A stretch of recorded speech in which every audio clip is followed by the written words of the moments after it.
walk down to the Capitol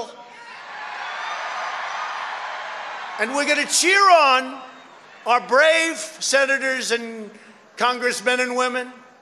এটি ট্রাম্পের বক্তব্য, কিন্তু বিবিসির ডকুমেন্টারিতে প্রদর্শিত ভাষণে বক্তব্য এমন ছিল না। সেখানে ট্রাম্প বলছিলেন, "We are going to walk down to the Capitol and I'll be there with you.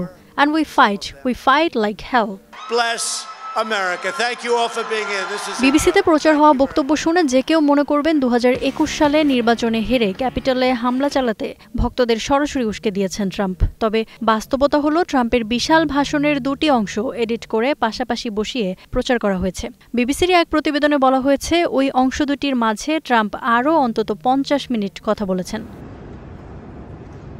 সম্প্রতি এ নিয়ে বিবিসির অভ্যন্তরীণ একটি স্মারক ফাঁস হওয়ার পর তুঙ্গে ওঠে বিতর্ক। ব্রিটিশ সংবাদ মাধ্যম দ্য টেলিগ্রাফ স্মারকটির বিস্তারিত বিবরণ প্রকাশ করেছে। এ নিয়ে তুমুল বিতর্ক আর সমালোচনার মুখে পদত্যাগ করেন বিবিসির মহাপরিচালক টিম ডেভি ও বার্তাপ্রধান ডেবোরা টার্নেস। সোমবার সন্ধ্যায় পদত্যাগের ঘোষণা দেন 5 বছর ধরে বিবিসির মহাপরিচালকের দায়িত্ব পালন করা ডেভি। বিবৃতিতে তিনি বলেন, শুধু ট্রাম্পের বক্তব্যের বিষয় নয়, বিভিন্ন ঘটনায় বিবিসিকে ঘিরে ওঠা বিতর্কের কারণে এ সিদ্ধান্ত। অন্য যে কোনো প্রতিষ্ঠানের মতো বিবিসিও নিখুঁত নয়। আমাদের স্বচ্ছ, উদার ও দায়িত্বশীল হতে হবে। শুধু এই ঘটনায় নয়, সম্প্রতি বিবিসি নিউজকে ঘিরে যে বিতর্ক তৈরি হয়েছে তাও আমার সিদ্ধান্তকে প্রভাবিত করেছে। সাম্প্রতিকভাবে বিবিসি ভালো কাজ করছে, তবে কিছু ভুলও হয়েছে, আর মহাপরিচালক হিসেবে সেই ভুলগুলোর চূড়ান্ত দায় আমারই।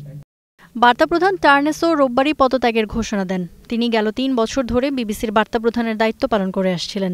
পদত্যাগের ঘোষণায় তিনি বলেন, সম্প্রতি কিছু ভুল হলেও বিবিসি প্রাতিষ্ঠানিকভাবে পক্ষপাতদুষ্ট এ অভিযোগ সঠিক নয়। প্যানোরামা বিতর্ক এমন পর্যায়ে পৌঁছেছে যে তা এখন বিবিসির সুনাম ক্ষুণ্ণ করছে। এর দায় শেষ পর্যন্ত আমারই। নেতৃত্বে থাকা মানুষদের সবসময় জবাবদিহি করতে হয়। সেই দায়িত্বশীলতার জায়গা থেকেই পদত্যাগ করছি। কিছু ভুল হয়েছে, তবে স্পষ্ট করে বলতে চাই, বিবিসি নিউজ প্রাতিষ্ঠানিকভাবে পক্ষপাতদুষ্ট এই অভিযোগ একেবারেই ভুল। ডেভি ও টার্নেসের পদত্যাগের ঘোষণাকে স্বাগত জানিয়েছেন মার্কিন প্রেসিডেন্ট ডোনাল্ড ট্রাম্প। ট্রুথ সোশ্যালে এক পোস্টে তাদেরকে অসৎ আখ্যা দিয়ে তিনি লিখেছেন, 2021 সালের 6 জানুয়ারি তার দেওয়া একটি নিখুঁত ভাষণকে নষ্ট করেছেন তারা। এদিকে ডেভি ও টার্নেসের পদত্যাগের ঘটনায় দুঃখ প্রকাশ করেছেন বিবিসি টেলিভিশন নিউজের সাবেক প্রধান রজার মজি। বলেন, বিবিসির যেমন অনেক ভুল হয়েছে, তেমন বিবিসির বিরুদ্ধে অনেক প্রচারণাও চলছে। বিবিসির মহাপরিচালকের পদের চাপ একজন মানুষের পক্ষে সামলানো কঠিন বলেও উল্লেখ করেন তিনি। সাবেক মহাপরিচালক জর্জ এন্টুইসকে পদত্যাগ করতে হয়েছে, গ্রেগ ভাইকেও পদত্যাগ করতে হয়েছে, আর এখন টিম ডেভিকেও। পরবর্তী মহাপরিচালক বাছাইয়ের ক্ষেত্রে বিবিসির আরও বিস্তৃতভাবে খোঁজ করা উচিত। রাজনীতিবিদদেরও বিবিসিকে একটু নিঃশ্বাস নিতে দেওয়া উচিত, যাতে এটি আসলেই জনসেবামূলক প্রতিষ্ঠান হিসেবে কাজ করতে পারে। পাশাপাশি বিবিসিরও জনগণের কথা শোনা দরকার। কোনো সন্দেহ নেই যে বিবিসির বিরুদ্ধে অনেক প্রচারণা চলছে। কেউ করছে মতাদর্শগত কারণে, কেউ করছে বাণিজ্যিক কারণে। এই বাস্তবতা নিয়েই বিবিসিকে টিকে থাকতে হবে।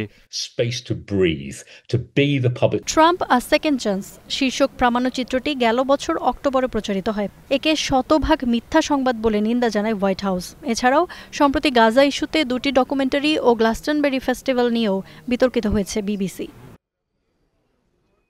Ifat Khandakar, star news.